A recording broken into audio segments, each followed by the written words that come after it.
Hello, my name is Ham Daneshmand. I am the Director of Sales for OEM at Distech Controls, and we're here at 2020 ASHRAE.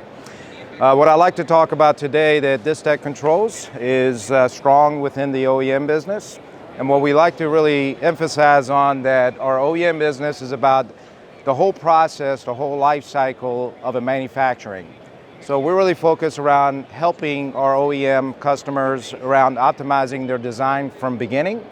and looking at efficiency around their manufacturing and helping them to really achieve their manufacturing goals and then have that seamless operation. So this really, the drawing really states that we're talking about a manufacturer life cycle starting from the design process,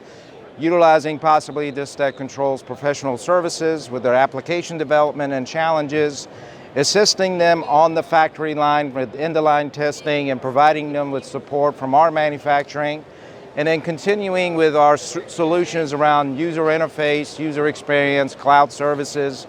And then when it comes obviously from a startup and commissionings, we have all the tools that's necessary from an OEM to be successful. As we go through the operation and further down the road from a service perspective, today we are starting our solution around cloud and IoT hub connection, and that becomes more of a service, new business service for our OEM, and looking at more of a software as a service in the cloud.